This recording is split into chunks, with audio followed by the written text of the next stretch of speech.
반갑습니다. 저는 강북청소학원에서요 인문 논술을 담당하고 있는 이상직이라고 합니다. 반갑습니다.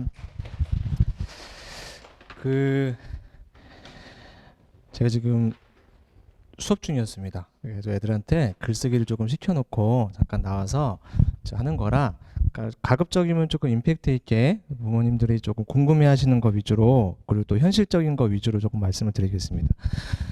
지금 이제 3월 말이잖아요. 곧 있으면 이제 4월이 되고 중간고사가 되는데 이제 논술에 대해서 고민을 하는 학생들도 많을 거고 학부모님도 많을 거라고 생각이 들어서요. 그 판단을 하는데 조금 기준점이 될 수 있는 내용들을 조금 먼저 말씀을 드릴게요. 제가 설명할 때 항상 많이 말씀드리는 건데 크게 말씀드릴 건 크게 세 가지예요. 먼저 논술은 모든 학생들이 다 하는 전형이 아니다 보니까 논술을 지금 내 아이가 해야 하는 상황인가 요거에 대한 판단을 먼저 하셔야 돼요.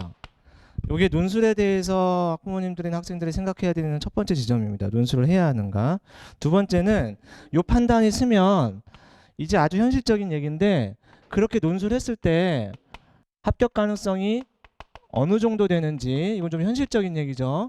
예, 그거를 조금 인지를 하고 있어야 되고요. 세 번째는 이제 4월이 됐으니까 이제 논술이 10월 초부터 이제 시작되거든요. 수능 전에 한 4개 내외 정도 대학이 시험을 보고 수능 직후부터 한 2주 동안 대략 한 30개 넘는 대학들이 시험을 보는데, 그럴 때 논술을 어떻게 학습해야 하나, 요 세 가지가 제가 오늘 말씀드려야 하는 핵심 내용입니다.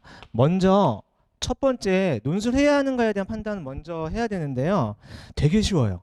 논술해야 하는 건 어떤 거냐면, 논술 전형은 수시 전형 중에 한 일환이죠. 정시가 아니고 수시가 큰 축에 3개예요. 하나가 학생부 교과, 두 번째가 학생부 종합, 그 다음에 논술 전형인데, 학생부 교과랑 학생부 종합 전형은 기본적으로 내신 성적이 밑바탕되어 있어요. 교과 전형은 내신으로만 들어가는 거고, 종합 전형은 내신에다가 비교과가 같이 정성적으로 평가되는 전형이고요. 세 번째가 논술 전형인데, 학생부 종합 전형이 비교과를 정성적으로 평가를 하더라도요, 기본적으로 내신이 영향력이 제일 커요. 그래서 내 아이가 내신이 어느 정도 되는지에 따라 가지고 학생부 종합 전형 비교과 스펙에 따라 좀 차이가 생기지만 어느 정도 라인을 지원을 해야 되는지가 대부분 다 나와 있고요. 학교에 담임 선생님하고 상담해 보면 바로 그 얘기를 들을 수가 있습니다. 논술은 어떤 거냐면요. 다시 한번 논술로 돌아가면요. 논술은요, 기본적으로 상향 지원 전략이에요. 상향 지원 전략이라는 건 어떤 거냐면, 내 아이가 지금까지 갖고 있는 내신 성적 있죠? 아마 이제 3학년 아이를 둔 학부모님이라면 2학년 때까지의 평균 내신, 그 내신 성적으로 교과 전형이나 학생부 종합 전형을 지원했을 때 어느 정도 대학을 쓸 수 있는지를 지금 다 알 수 있어요. 조금만 학교에서 상담을 해보면 바로 나오거든요. 그리고 두 번째, 내 아이가 지금까지 모의고사를 많이 봤을 거예요. 2학년 때까지 모의고사를 봤을 거고, 이제 3학년 올라가면 6월에 굉장히 중요한 모의고사를 보죠. 평가원 모의고사를 보는데, 아직 평가원 모의고사는 전이기 때문에 2학년 때까지 모의고사 성적을 가지고 이 정도 만약에 수능이 나왔을 때 정시를 지원하면 어느 정도 대학을 갈 수 있는지 그 선이 나와요. 논술은요, 내신으로 교과나 학종을 지원했을 때 갈 수 있는 대학선, 정시로 수능 성적 가지고 정시로 지원했을 때 갈 수 있는 대학선, 그것보다 상향 대학을 목표로 하고 훈련할 때 쓰는 전형이에요. 만약에 어떤 아이가 내가 내신 성적이 지금 갖고 있어요. 예를 한번 말씀을 드려볼게요. 그냥 일반적인 일반고 학생 기준으로 내신이 자사고 특목은 좀 달라요. 왜냐하면 학종에서 달라지기 때문에, 교과는 똑같은데요, 학종 평가가 좀 달라지기 때문에 제가 일반고를 그냥 평균적으로 말씀을 드리면, 내 아이가 내신 3.2 정도가 나왔어요. 그러면 평균적으로 이 친구가 3.2 내신 가지고 교과 학종을 지원하게 되면 어느 선 정도를 잡아주냐면요, 요게 한 경기대 정도 라인이에요. 경기대 정도 라인으로 지원 전략을 평균적으로 펴니다. 거기서 이제 생기부에 다른 비교과 스펙이 좀 좋냐 나쁘냐에 따라서 올라갈 수도 있고 내려갈 수도 있어요. 학생부 종합 전형에서는. 그러면 논술이라는 건 이 친구가 내신 성적 가지고 교과나 학종 쓰면은 경기대 라인을 쓸 텐데 이것보다 더 상향으로 목표하고 싶어요.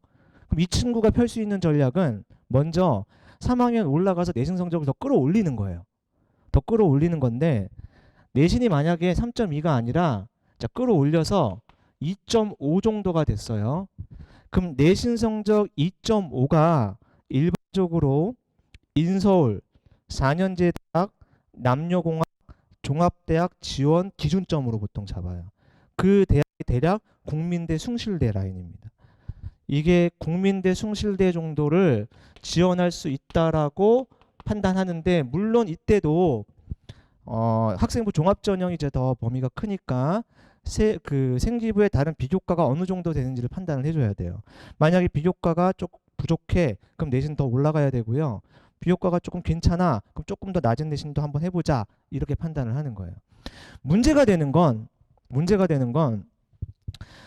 3.2 정도가 지금 현재 확보가 되어 있는데 3학년 올라가서 내신 공부를 열심히 해가지고 이걸 2.5로 만들면 좋은데 그러기가 쉽지가 않아요.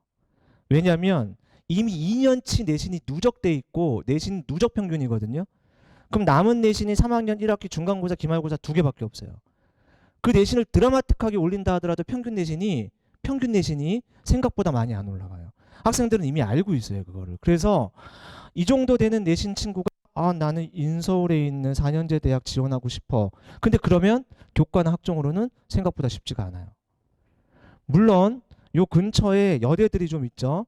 여대들은 조금 더 낮아도 지원 가능해요. 제가 요 기준점으로 잡아준 거는 4년제 남녀공학 종합대학을 기준으로 잡은 겁니다. 여대들은 조금 더 낮은 편인데 그러니까 이 친구 이제 고민에 빠지는 거죠. 수시에서 내가 지금 상담을 했더니 학교에서 경기대 정도밖에 그 정도 라인이래. 근데 나는 그거를 목표로 하고 싶진 않아. 더 목표로 하고 싶어. 그래서 수시에서 좀 더 높이려고 하면 내신 성적을 올려야 돼. 근데 내신 성적이 현실적으로 0.7 정도를 뛰어오려면 3학년 1학기, 2학기 내신이 정말 높은 수준으로 2번을 찍어줘야 돼요. 근데 그게 생각보다 쉽지가 않겠죠. 그때 논술을 고려하는 거예요. 논술 전형은 내신이 반영은 되더라도 그 영향력이 굉장히 낮기 때문에 내가 좀 더 상향 지원을 목표로 한다면 논술로 돌려야겠구나, 이 판단을 하는 거고요. 물론 이때 아예 교과나 학종을 전혀 지원을 하지 않고 육논술을 쓰는 경우도 있지만 어떤 학생들은 경기대 정도 쓸 수 있다라고 했는데 나 이 라인 걸고 들어갈 거야. 이 라인 걸고 들어갈 거야. 왜냐하면 현재 나오는 내 수능 모의고사 성적이 경기대도 쓸 수 없는 성적이 나와. 그럼 그런 친구는 무조건 수시에서 붙는 전략을 펴야 돼요. 수시에서 무조건 붙는 전략은요, 논술은 상향 지원 전략이기 때문에 절대 안정적으로 붙는 전략이 될 수가 없어요. 그러면 안정적으로 붙는 전략은 교과나 학생부 종합 전형이어야 돼요. 절대 상향 지원하는 게 아니고 적정 수준에서 합격 가능성이 한 70% 정도 되는 대학들을 수능 성적이 더 안 좋게 나오는 친구들은 지원을 해주는 거예요. 그래서 그 대학들을 최소 2-3개 정도 써줘서 1-2개 대학을 걸어야 돼요. 그러면 수시 6개 카드 중에 나머지 한 3-4개 정도를 상향 지원해서 논술로 써주는 거예요. 그렇게 섞어서 쓰는 친구들이 있고요. 애시당초 나는 지금 학종이나 교과는 별로 그렇게 희망이 없어. 혹은 경기대 정도 쓸 수 있다 하더라도 난 쓰기 싫어. 그럴 바에는 나중에 재수를 하더라도 난 그렇게 못 갈 거야. 이런 친구들은 수시 6개 카드를 전부 그냥 논술로 돌리는 거예요.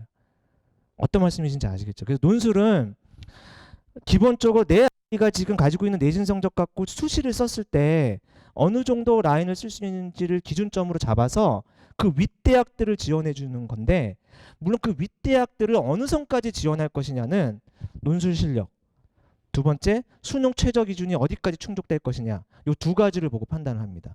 내신 성적은 제가 이따 조금 다시 한번 말씀을 드리겠지만 내신이 영향이 없는 건 아니지만요, 실제로 내신이 굉장히 나쁘더라도요 지원할 수 있는 대학들이 생각보다 굉장히 많아요. 그래서 그건 논외로 하고 크게 2가지, 수능 최저 기준과 논술 실력을 어디까지 올릴 것이냐 가지고 판단만 해주면 됩니다.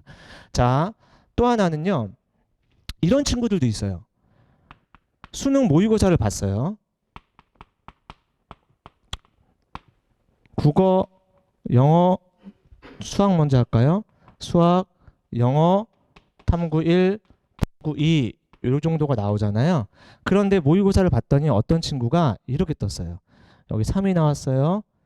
여기 4가 나왔어요. 영어 2가 나왔다고 쳐요. 근데 영어는 절대평가기 때문에 표점이 안 들어가죠. 일단은 논외로 치고요. 요거 3이 뜨고요. 요거 3이 떴다고 쳐요. 그러면은 영어를 제외하고 이 점수의 평균을 내보면 대략 3점 초반 정도가 나와요. 그렇죠? 그러면 이 3점 초반 정도의 평균 수능 등급이요. 요거랑 똑같아요. 내신 지금 3.1을 제가 예를 들었잖아요. 그때 학종 쓰면은 경기대 정도 라인을 기준점으로 잡는다고 했잖아요. 요 라인이 수능 성적도 평균 한 3점 초반 정도 뜨면 그걸 지원할 수 있는 라인이 여기예요. 실제 수능 평균 점수와 내신 성적 있잖아요. 평균. 그거 썼을 때 수시든 정시든 비슷한 대학을 지원할 수 있어요. 그걸로 판단하시면 되게 편합니다. 네, 편하신데 그럼 이 친구도 똑같은 거예요. 아, 만약에 이 성적을 받았던 친구가 보세요. 내신이 만약에 4등급이라고 4.5라고 합시다. 이 친구가 수능 모의고사는 이렇게 받았는데 내신이 4.5예요. 이 친구 같은 경우는 지금 수능 모의고사는 3점 초반 나오죠. 근데 내신은 4.5죠. 그럼 내신 성적으로 가는 학생부 종합이나 교과 전형이 수능 정시로 갈 수 있는 대학 라인보다도 낮아요. 그럼 이 친구는 주 전략이 내신으로 가는 전형이 아니고 뭐여야 돼요? 수능이어야 돼요. 그러면 수시 6개 카드를 교과나 학종을 쓰는 건 의미가 없어요. 그러면은 이 친구는 수시를 버려요? 그럴 수는 없죠. 그럼 이 친구들은 전부 육론수를 쓰는 거예요. 수시를 다 버려버리고 오로지 정시만 계속 파고 난 다음에 수시는 6개 다 논술로 지원하는 방향으로 트는 거예요. 어떤 말씀이신지 아시겠죠? 이런 판단들을 해줘야 돼요. 기본적으로 다시 한번 말씀을 드리면 논술을 해야 하는가에 대한 판단을 먼저 해야 되는데 그때 제가 좀 몇 가지 사례를 가지고 말씀을 드렸지만 심플하게 지금 현재 내 아이가 갖고 있는 내신 성적 갖고 교과나 학종을 칠 수 있는 대학, 지금 현재 내 아이가 받은 수능 모의고사 성적 여러 가지 모의고사 봤을 거예요. 물론 3학년 올라가면 좀 떨어지긴 합니다. 왜냐하면 재수생 다 들어오고 하면요 성적이 좀 낮아지긴 하지만 2학년 때까지 데이터 밖에 좀 없어서 2학년 때까지 아무튼 그 모의고사 성적 가지고 정시를 지원했을 때 어느 정도 갈 수 있는지 어느 대학 라인인지를 먼저 확인하시고요. 그걸 만족하고 그 전형을 그냥 지원할래 라고 하면 그냥 쓰는 거예요. 근데 그거보다 조금 더 높은 데를 목표로 할래 라고 하면 아까 말씀드린 것처럼 내신 성적을 드라마틱하게 올려가지고 수시를 높여 쓸 수도 있지만 생각보다 쉽지가 않다. 그러면 이제 이런 경우는 이 친구는 3학년 올라가서 수능 공부를 더 열심히 할 거예요. 수능이 주 전략이니까. 그래서 수능 성적이 막 열심히 공부해서 이것들을 쫙쫙쫙 올려주면 정시에서 훨씬 더 높은 대학을 칠 수가 있어요. 그러면 아까 말씀드린 것처럼 논술은 사전 전략이기 때문에 수능 모의고사 성적이 올라가는 것 그 추이를 봐가지고요. 거기서 일단 상향을 생각을 해요. 논술을 쓸 때도. 그래서 논술을 쓰는 대학들을 어느 라인까지 잡아줄 것이냐는 얘가 모의고사 성적을 어디까지 올려줄 것이냐에 따라서 결정이 된다고 보시면 돼요. 그래서 그냥 지금은 이제 학부모님들 3학년 분을 두신 학부모님들은 판단하셔야 됩니다. 판단을 내가 논술을 해야 되는 상황인지 안 해야 되는 상황인지에 대한 판단을 빠르게 하셔야 돼요. 원래 이 보통은 2학년 겨울방학이라고 합니다. 아까 말씀드린 것처럼 3학년 1학 내신 2번을 반영한다 하더라도 생각보다 드라마틱하게 내신이 안 올라가요.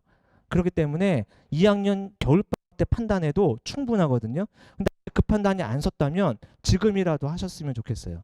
지금 이제 곧 있으면 중간고사가 시작되잖아요. 중간고사 끝나고 난 다음에는 내 애가 만약에 논술을 해야 되는 상황인지 안 해야 되는 상황인지 판단을 하고 논술을 만약에 해야 되는 상황이라고 판단이 되면 시켰으면 좋겠어요. 논술은 한 만큼 늘어요. 이게 배우지 않았던 영역이기 때문에 한 만큼 느는 부분이 있어서 그 부분 조금 이따 좀 자세하게 말씀을 드릴게요.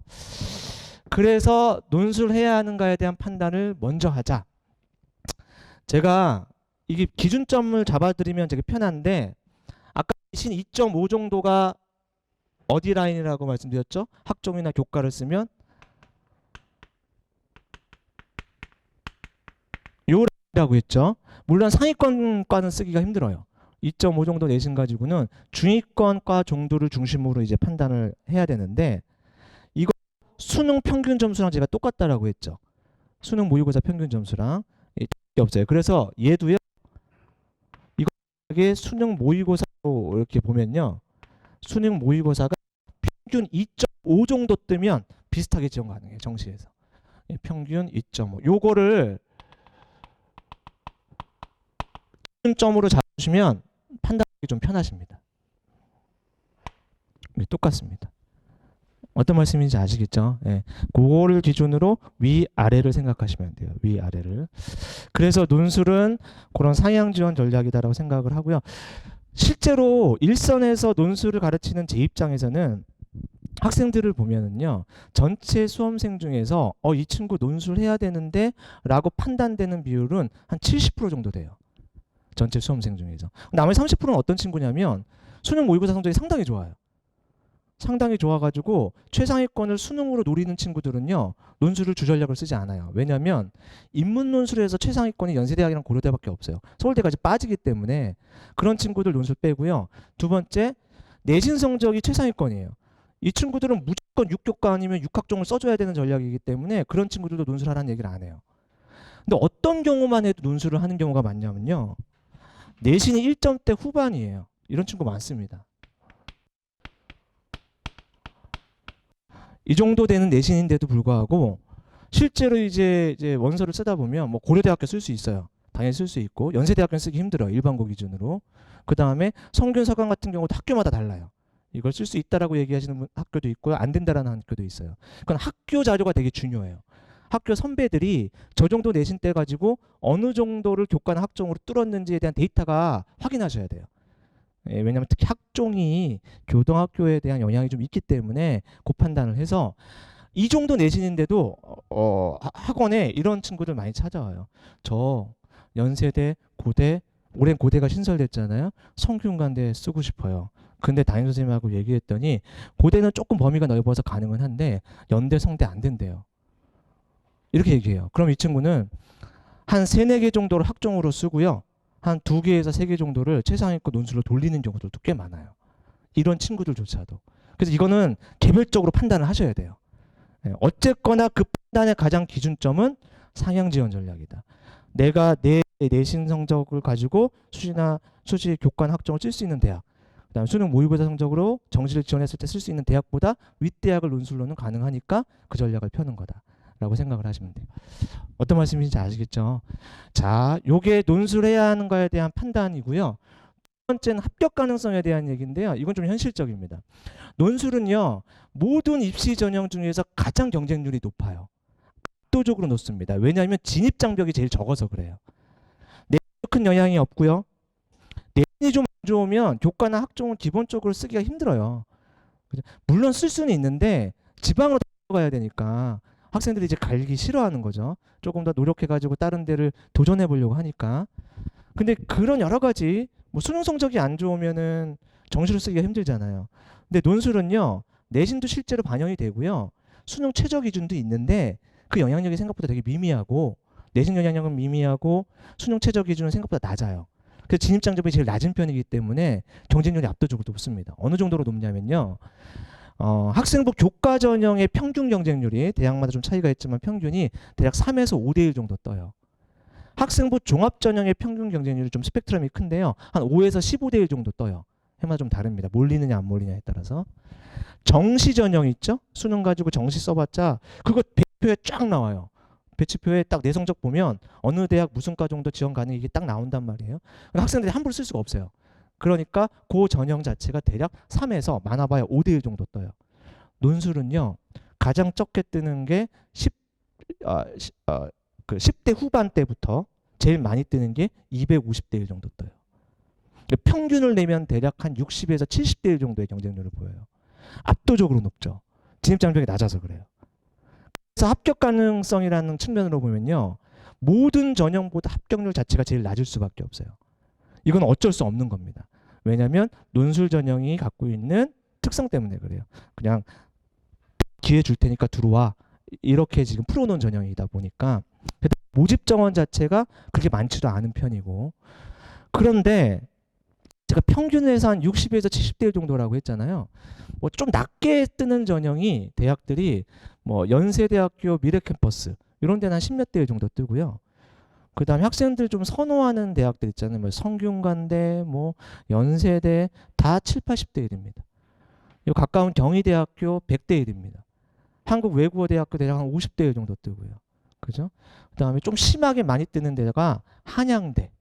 굉장히 많이 뜹니다. 한양대가 수능 최저도 없고요. 내신도 반영을 안 하고요. 인문사회계열 같은 경우는 1200자짜리 글쓰기 딱 한 문제밖에 안 내요. 그러니까 학생들 입장에서 좀 편하죠. 그러니까 이런 데는 특정과가 250대 1 정도까지 오르고요. 그 다음에 문과 학생들 중에서도 이제 최상위권 아이들이 막 선호하는 게 뭐냐면 경희대 한의대를 문과 논술로 뽑아요. 문과 논술로 일부 뽑는데 거기는 이제 최상위권 아이들이 몰리겠죠. 수능 최저가 상당히 높은 편입니다. 거기는. 그런데 내신은 안 들어가요. 내신 안 들어가고 그런데도 한 250대 정도까지 몰려요. 그렇게 조금 대학마다 좀 차이가 있는데 우리가 고려해야 되는 건 어떤 거냐면요. 제가 어머님 학부모님들께 나눠준 자료를 보시면 몇 개를 보고 말씀을 한번 들어볼게요. 20페이지를 한번 보시겠어요? 20페이지를 보면 거기 2023학년도 경희대 입시 결과 자료를 제가 하나 실어놨어요. 여기에 몇 개 대학들 입시 결과 자료를 실어놨습니다. 그 프린트물 보시면 됩니다. 프린트물에 20페이지. 거기 보시면 맨 위에 무슨 과가 있죠? 국어국문학과가 있죠? 요게 경희대학교 서울 캠퍼스에 있는 과예요. 경희대학교는 캠퍼스가 두 개입니다. 서울에 하나 있고 그다음에 수원에 하나 있어요. 지방 캠퍼스 아닙니다. 수원에 있는 대학이 지방 캠퍼스가 아니에요. 달라요. 예를 들어서 이 고려대학교 이런 거랑 달라요. 이거 이제 학부모님들이나 학생들이 아직 모르는 경우가 있던데 고대 여기 본캠 있죠. 그 다음에 저기 조치원에 또 조치원 캠퍼스 있죠. 이건 법인이 달라요. 두 개 다른 대학이에요. 근데 경희대학교는요. 수원 캠퍼스랑 본캠 법인 같은 대학이고요. 같은 대학이에요. 과가 다른 거예요. 과가. 그래서 이과는 전부 수원으로 내려보냈고요. 문과에서도 상당과가 다 수원에 있어요. 그래서 문과가 좀 캠퍼스가 작잖아요. 캠퍼스가 작다 보니까 문과 일부과만 본캠에 있는 거예요. 근데도 학생들은 당연히 본캠을 더 선호해요. 수원 가기 싫다는 거죠. 그래서 제가 그러면은 그럼 이과 애들은 뭐야? 경희대 이공계 다니면 다 수원 다녀야 되는데 그럼 걔네들은 지방 캠퍼스 다니는 거 아니잖아. 이렇게 얘기해도 문과 애들한테 잘 안 먹혀요. 이런 대학이 좀 있어요. 외대도 그래요. 한국외국어대학교도 여기 본캠이 있고요. 저 용인의 글로벌 캠퍼스가 있는데 같은 대학이에요. 같은 대학인데 학생들이 자꾸 지방 캠퍼스라고 생각을 해요. 아닙니다. 지방 캠퍼스는 아직 법인 합치지 않았던 어떤 대학들이냐면 고려대학교, 연세대학교, 건국대학교, 한양대학교 이런 건 달라요. 캠퍼스가 지방 캠퍼스인데 그 합친 대학들이 어떤 대학들이 있냐면 경희대학교, 한국외국어대학교, 그다음에 중앙대학교 이런 건 다 같은 대학입니다. 같은 대학. 중대는 합쳐놓고 중대가 제일 먼저 합쳤거든요. 지방 캠퍼스 안성에 있는 캠퍼스랑 서울 캠퍼스 합쳤는데요. 합친 지 꽤 됐어요. 10년이 조금 넘었는데 합치고 그 다음에 그 안성 캠퍼스에 문과과가 딱 두 개밖에 없었거든요. 두 개밖에 없었는데 그 실제 커트라인 차이가 엄청났어요. 중대 서울 캠퍼스랑 안성 캠퍼스는 커트라인 차이가 엄청났는데 합치고 나서 제 기억에 그걸 한 6월인가 7월 정도에 합치고 나서 그 다음에 있잖아요. 다음에 안성 캠퍼스에 있었던 두 개 과를요 전격적으로 서울로 다 올려버렸어요. 그리고 중대 애들이 막 피켓팅 시위하고 내가 여기를 얼마나 개고생해서 들어왔는데 지금 이게 말이 되느냐 했는데 그거 막을 수가 없죠. 그래가지고 그때 그 안성 캠퍼스로 다녔던 친구들이요 뭐 그 친구들 입장에서 대박이죠. 그렇죠? 제가 이게 합치는 경우들이 지금 많이 있거든요. 그런 거 잘 노려야 된다 얘기 많이 하는데 아무튼 경희대만 한번 볼게요. 여기 국어국문학과는 아직도 본캠이 있는 과인데요. 거기 보시면 2023학년도 경쟁률이 몇 대 몇 나왔죠? 113.4대 1이 나왔죠. 자, 경희대가요.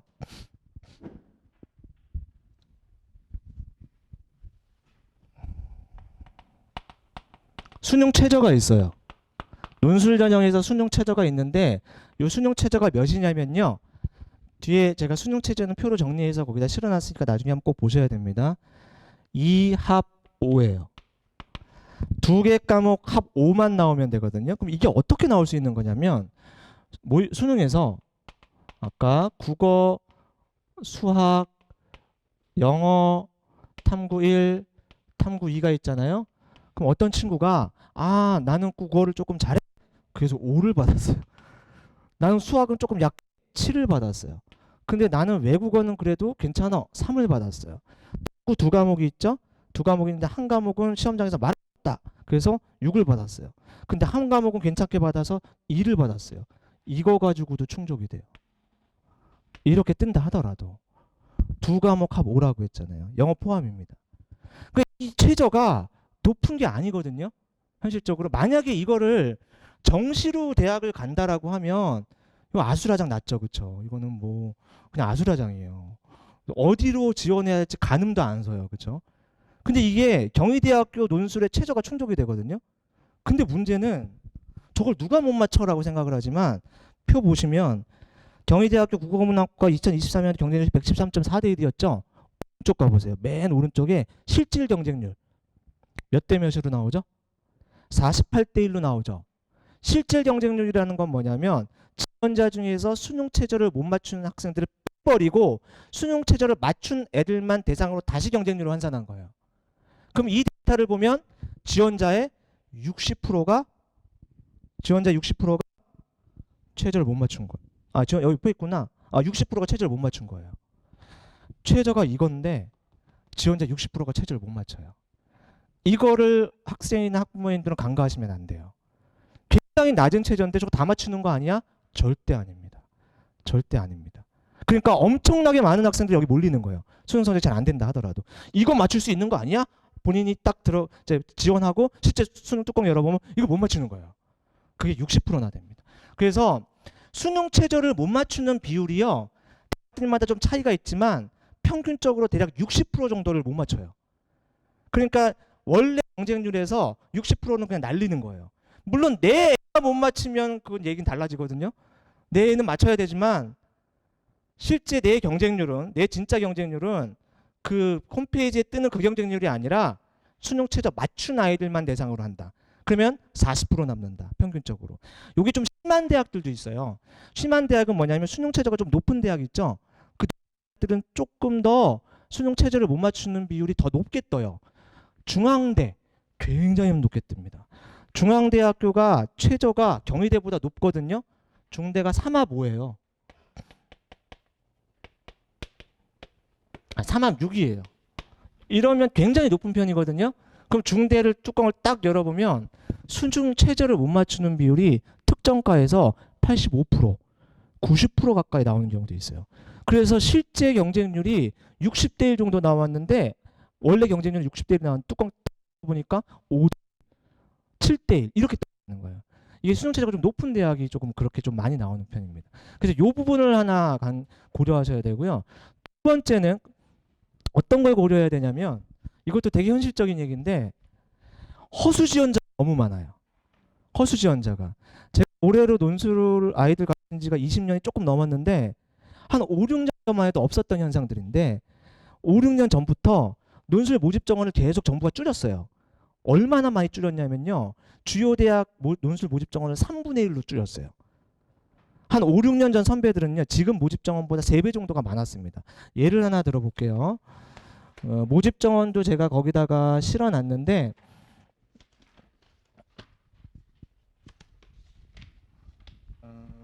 30페이지를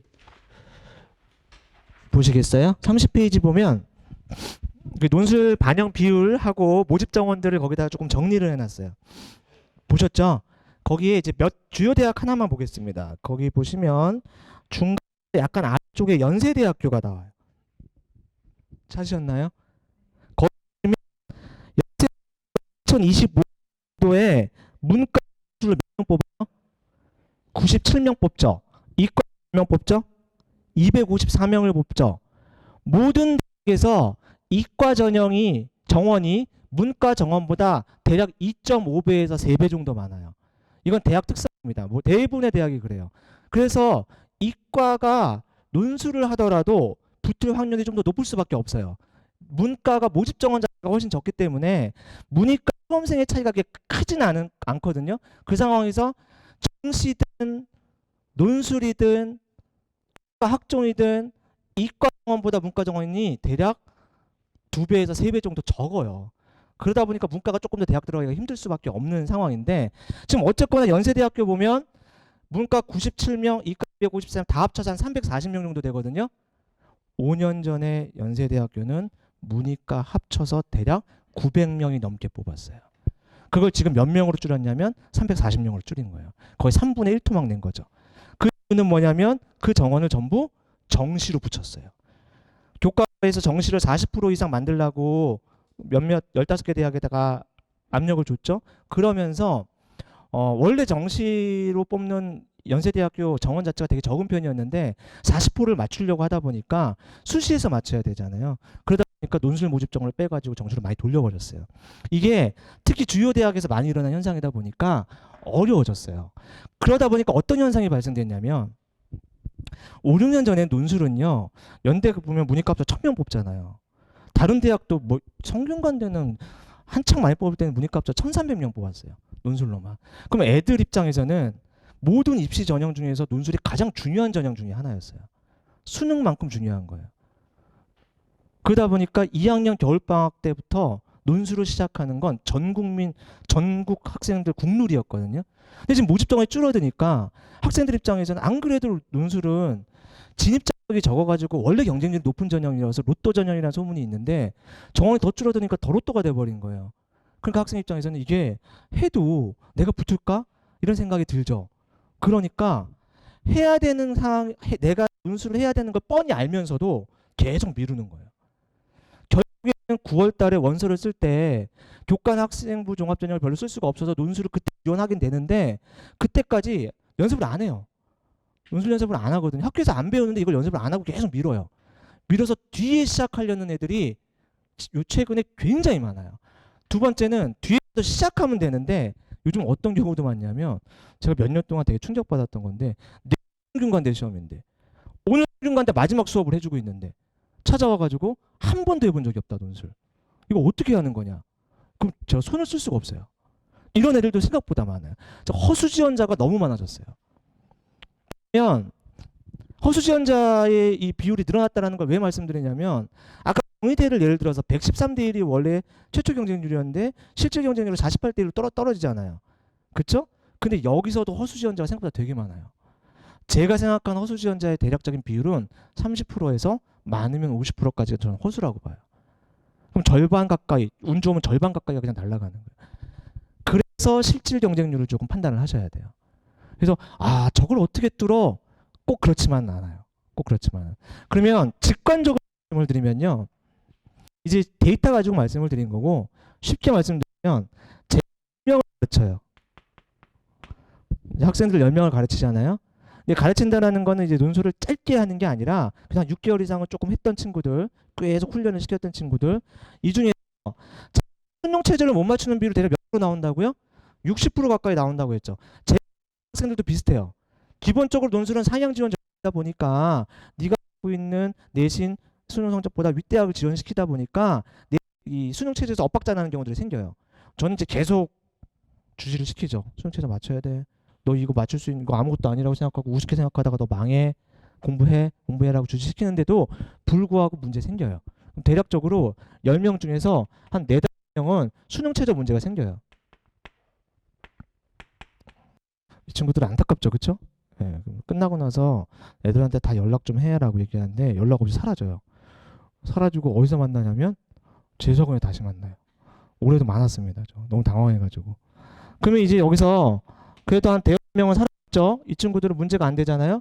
그럼 이 10명 가르쳤을 때 한 요 정도는 그래도 다 살아남거든요. 그 중에 몇 명 보면요. 매년 데이터가 비슷하게 뜨는데 평균적으로 보면은요. 10명을 가르쳤을 때 2명에서 3명의 합격자가 나와요. 그럼 이게 10명 기준으로 봤을 땐 2~3명 정도의 합격자가 나오는데요. 실제 수능 최저가 문제 안 되고 수능 최저 충족되는 상태에서 꾸준히 연습한 친구 중에서는 대략 합격률이 40에서 50% 정도가 뜨는 거예요. 이러면 이 논술 전형이 절대 비합리적이다라고만 판단하기 힘들어요. 그 경쟁률만 놓고 보면 로또가 맞긴 한데요.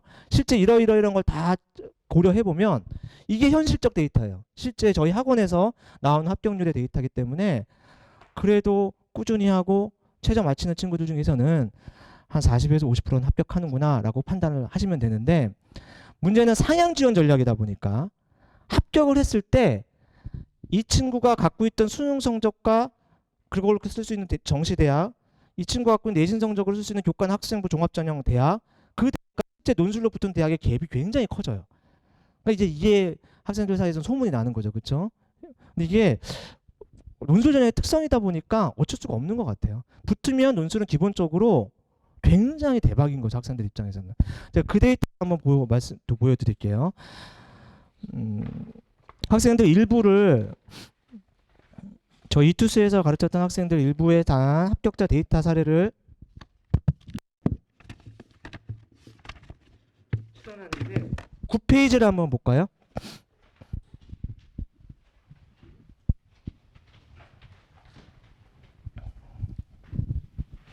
자, 제가 이렇게 말씀드렸죠. 요걸 기준점으로 생각하시면 돼요.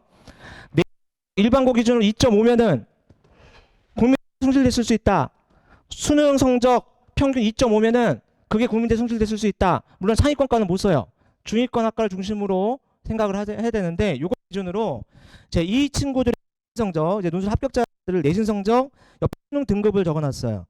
그리고 실제 합격을 적어놨잖아요. 이거 보시면 굉장히 커요. 이게 논술 전형이 갖고 있는 특성이에요.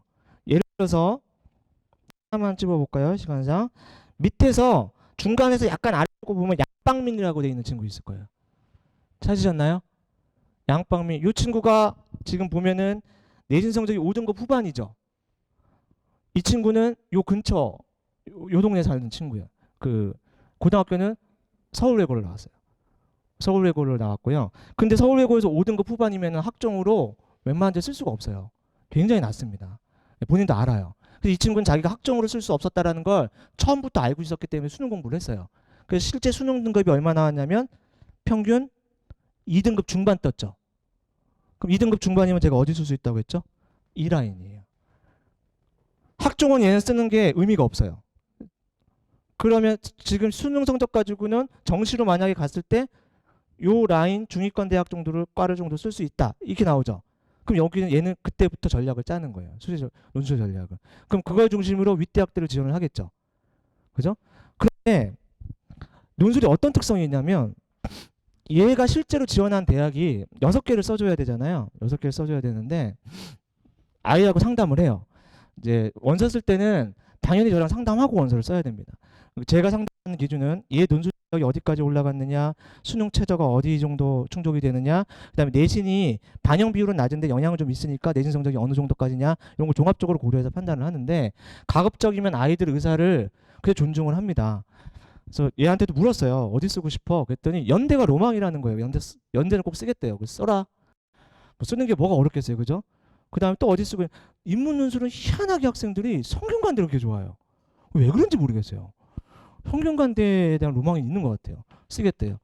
제가 쭉쭉 얘기하길래, 야, 너 이렇게만 쓰면 너 그냥 다 아수라장 나. 너 지금 수능 성적으로 가려면 대학 숭실대 국민대 중위권 학과 썼는데 너 지금 극상위과만 쓰잖아. 스펙트럼 넓혀. 상위권 쓰는 건 맞는데 스펙트럼 넓혀. 그래가지고 얘가 쭉 가다가 동국대도 썼고요.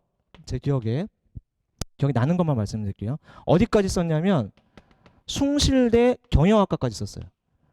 숭실대 경영을 왜 썼냐면 수능으로 숭실대 경영을 못 가잖아요. 2.5면 제가 중위권 학과부터 쓸 수 있다고 했잖아요.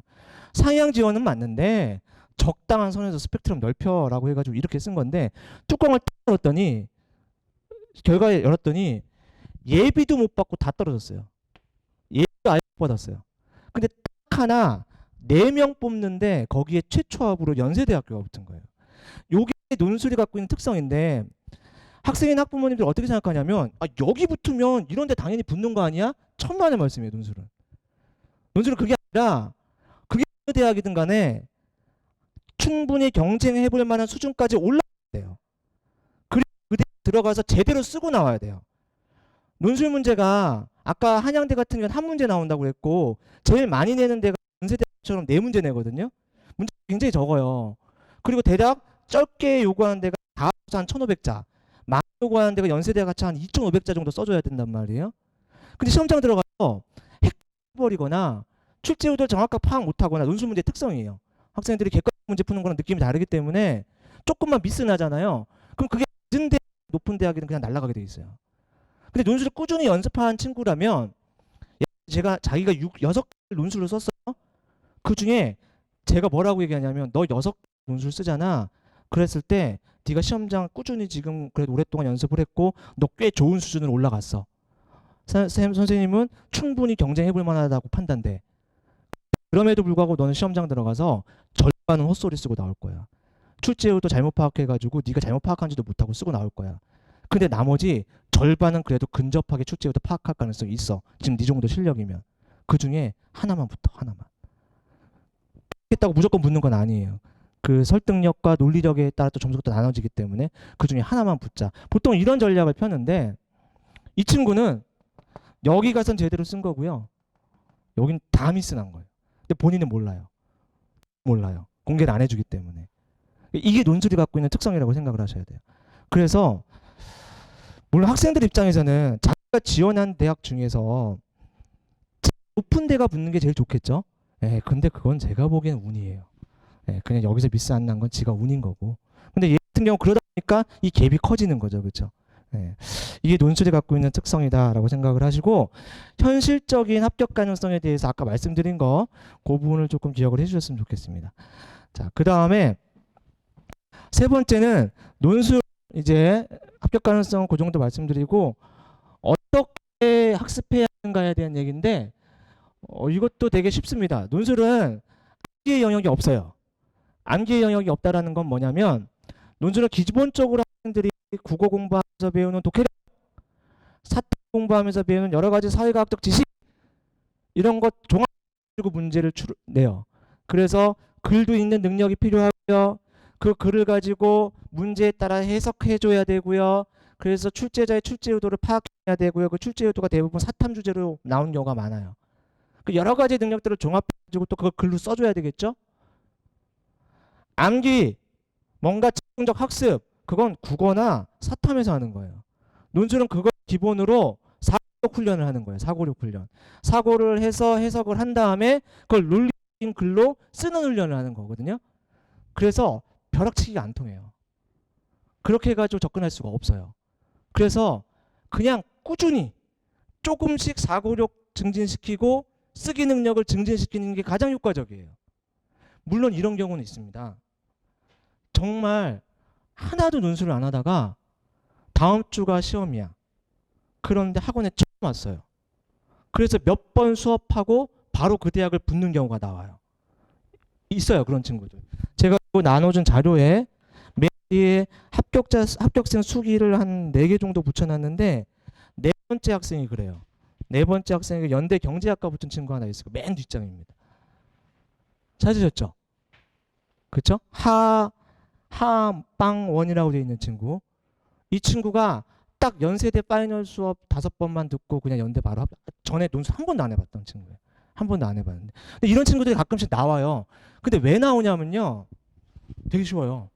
첫 수업하고 첨삭할 때 제가 처음에 뭐라고 얘기해 줬냐면 야, 너 언어적 감각 되게 좋고 글 잘 써. 해석 능력도 좋지 않아. 좋아. 그래서 제가 국어 성적 물어봤어요. 자, 수능 국어 몇 등급 정도 나와? 1 나온대요. 수능 국어가 1 나온다고 해서 반드시 논술을 잘하는 게 아니에요. 수능 국어가 낮게 나온다고 해서 논술을 못하는 게 아니거든요. 근데 얘는 국어 능력과 실제 논술 능력이 이게 일치하는 거예요. 첫 글 보고 제가 바로 느꼈거든요. 이런 친구들은 이 감각 자체가 좋다 보니까 짧게 하고도 이렇게 바로 붙는 경우들이 나와요. 근데 굉장히 소수예요. 이런 경우가 굉장히 소수기 때문에 대체로는 학생들이 그 정도가 안 돼서 훈련을 통해 가지고 사고력 훈련도 해석 능력 훈련도 해줘야 되고요. 쓰기 훈련도 해줘야 돼요. 그래서 다시 한번 말씀드리면 벼락이 안 통하니까 그냥 아이들이 수능 공부도 해야 되고 또 학종이나 교과를 써줘야 되는 친구들은 내신과 학교 생활도 신경을 써줘야 되잖아요. 그거에 방해받지 않는 범위 안에서 논술을 해야 된다고 판단되면 일주일에 적정 시간을 투자해서 쭉 끌고 나가는 전략이 가장 좋아요. 그럼 그게 뭐냐면 학교에서 논술을 안 가르치잖아요. 그러다 보니까 학생들이 대부분 학원에 의존할 수밖에 없는데 저희 학원 기준으로 하면 수업 시간이 3시간이에요. 그럼 이 3시간 안에 설명도 듣고요. 쓰기도 하고요. 그 다음에 개별적인 첨삭도 받아요. 그런데 이 3시간이라는 수업 시간이 되게 적어요. 왜냐하면 대학들이 시험 시간 자체가 거의 2시간이에요. 2시간이다 보니까 다 못 써요, 애들이. 그러면 다 못 쓰죠? 제가 그걸 과제로 내요. 자, 다 못한 건 다음 시간까지 과제. 그 다음에 첨삭을 하죠? 첨삭을 하는데 부족해요. 문장력도 부족하거나 논리성이 떨어진다거나 아니면 해석을 아예 잘못했거나 그러면 설명을 해주고 야 이거 다음 시간까지 다시 한번 써봐봐. 설명 들은 거 다 토대로 해서 깔끔하게 한번 다시 써봐봐. 그 리라이팅 과제도 돼요. 이렇게 여러 가지 형태의 과제를 내는데 그거를 일주일 통틀어서 제가 학생들한테 얘기하는 건 2시간 이내. 2시간 이내 정도 끝낼 수 있는 과제로 딱 내요. 그럼 학생들이 일주일 통틀어서 수업 시간 포함해가지고 논술에 할애하는 시간은 5시간 이내. 그러면 크게 부담 없이 쭉 끌고 나갈 수 있거든요. 이렇게 계속 올려주는 거예요. 계속 올려주는 겁니다. 논술 강사 입장에서는 시간을 더 많이 투자해주면 더 좋긴 한데요. 더 좋죠. 더 빠른 시간에 오르니까. 근데 현실적으로 재수생들 같은 경우는 상관없는데 시간이 좀 있기 때문에 더 투자해도 상관없는데 고3 학생들 같은 경우는 더 투자하는 순간 다른 게 막 흔들려요. 수능 공부도 흔들리고 학교 생활도 흔들리고 딱 요 정도로 시험장까지 쭉 끌고 나가는 전략이 가장 이상적입니다. 요게 논술 학습의 기본 틀이라고 생각을 하시면 되고요. 논술을 하면서 당연히 독해력도 훈련도 하고 사탐 주제와 관련된 사고력 훈련도 하는데 기본적으로 가장 기본 개념들은 그거 국어 시간에 사탐 시간에 하는 게 맞아요. 그래서 굉장히 밀접한 연관이 있기 때문에 제가 이제 논술하는 친구들한테도 중간중간 계속 조지시켜요. 국어 공부 열심히 하고 있어? 국어 공부해야 돼. 사탐 공부 열심히 하고 있어? 사탐 공부해야 돼. 이게 다 연관성이 있어서 생겨나는 문제입니다. 요 세 가지가 제가 오늘 그 학부모님들께 꼭 말씀드리고 싶은 내용들이고요. 지금 나눠드린 자료는요. 예를 들어서 뭐 그 11페이지 보시면 올해 논술 전형 개요. 이제 수능 최저 기준하고 이런 것들을 정리해 놨으니까 요거는 이제 갖고 있으시면 이게 5, 6월 돼가지고 대학들이 약간 바꾸는 경우가 있긴 하거든요. 그래도 뭐 크게 바꾸지는 않으니까 내 아이가 지금 어느 정도 대학을 만약에 논술을 하게 되면 목표로 할 건지 이런 것들 판단하면 되고요. 가지고 있으시면 편합니다. 그 다음에 14페이지 보시면 그 논술고사 실시 시기를 제가 적어놨는데 이게 올해 게 확정이 안 됐어요. 그래서 이게 작년 겁니다. 작년 건데 작년에 비해서 크게 변화를 잘 안 줘요. 대학들이 거의 비슷하게 갑니다. 이걸 준 이유는 요걸 작년 걸 실어놓은 이유는 수능 전에 실시한 대학이 있어요. 그 다음에 수능 끝나고 바로 다음 날 토요일, 일요일에 실시하는 대학이 10개가 넘어요. 이 대학들은 수능 전에 연습 다 끝내야 돼요. 이 대학들은 수능 전에 연습을 다 끝내야 됩니다. 수능 전에 시험 보니까 수능 전에 끝내야 될 거고 수능 직후에 시험을 보니까 수능 전에 이미 끝내놔야 돼요. 수능 이후에 연습을 할 수 있는 시간이 없어요. 그래서 그 대학들 다 해가지고 한 10개, 15개 정도 되거든요. 그 대학 연습은 미리 수능 전에 끝내야 된다 생각하셔야 된다라고 지금 제가 일정표 잡아놓은 거예요. 이제 학생이 지원하는 대학들이 어느 시간대에 어느 요일에 언제쯤 보는지에 대한 판단을 요 표 보고 하시면 됩니다. 이게 올해 건 아니고 작년 거지만 올해도 크게 변동은 없을 겁니다. 그 다음에 16페이지 요를 마지막으로 마무리하겠습니다. 16페이지 뭐냐면 논술에서 내신이 안 들어가는 대학도 있어요. 아예 들어가는 대학도 굉장히 많아요. 주요 대학 중에서도 그 안 들어가는 대학들이 그 한번 다시 확인해 볼까요? 11페이지 잠깐만 보시면요. 고표에서 노출 비율이라고 되어 있는 거 있을 거예요. 중간에 11페이지 보시면 중간 논술 비율 맨 밑제목에 찾으셨죠? 거기 논술 반영 비율이 100이라고 되어 있는 거는요. 내신 반영 안 하는 대학이에요. 이해되셨죠? 그러니까 내신은 8등급이 나와도 되고 9등급이 나와도 돼요. 논술 반영 비율에서 논술 반영 비율이 90%라고 되어 있는 친구들은 대학은 논술 반영 그 내신 반영이 10%밖에 안 되는 대학이죠. 이것도 실제적으로 내신 영향이 거의 없어요. 그렇게 생각하시면 돼요. 그럼 논술 반영 비율이 80%, 70%로 떨어지면 그만큼 내신이 반영되는 거잖아요. 그럼 이제 학생의 내신이 일부 반영이 되는데 그걸 판단하는 기준은 이것도 이제 마다 조금 다르지만 쉽게 평균적으로 말씀드릴게요. 내신이 논술에서 반영하는 내신은 자사고, 특목고, 일반고 구분 안 합니다. 다 똑같은 내신으로 취급합니다. 그래서 내신이 5등급 때까지는요. 그러니까 5.9라고 보면 돼요. 때까지는 아주 특별한 한두 개 대학을 제외하고는요. 그냥 다 써. 그냥 무조건 다 써. 너가 쓰고 싶은데 써. 라고 얘기해요. 내신 마이너스가 있어요. 내신 영향이 있을 때. 근데 굉장히 미비해요. 굉장히 미비하기 때문에 크게 개의치 않고 그냥 쓰면 돼요. 그런데 내신이 6등급 이하로 떨어지잖아요. 자, 이런 반드시 상담을 해서 쓸 수 있는 대학과 못 쓰는 대학을 갈라야 돼요. 6등급 이하의 내신을 가지고 합격자가 안 나오는 대학들이 있어요. 그런 대학은 버려야 되고요. 그럼 요 친구들은요. 내신 영향이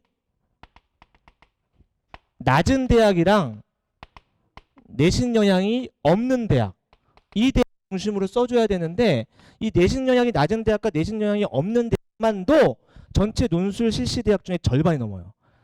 그래서 크게 영향이 없다라고 제가 말씀을 드리는 거예요.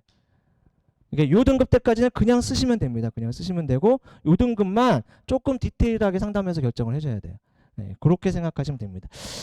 자, 나머지 자료들도 뭐 정보들을 조금 실어놨으니까 댁에 가셔서 한번 훑어보시고요. 그 학생이 나중에 원서를 쓸 때 그 수능 최저 기준하고 이런 것도 고려해서 판단해서 써야 되니까 가지고 있으시면 편합니다. 예, 오늘 제가 드릴 말씀은 여기까지고 아까 처음 모두에 말씀드린 것처럼 제일 먼저 판단해야 되는 게 논술을 해야 하는가에 대한 판단을 빠르게 내려서 결정을 하시는 게 제일 중요하다고 생각을 합니다. 여기까지 하겠습니다. 고맙습니다.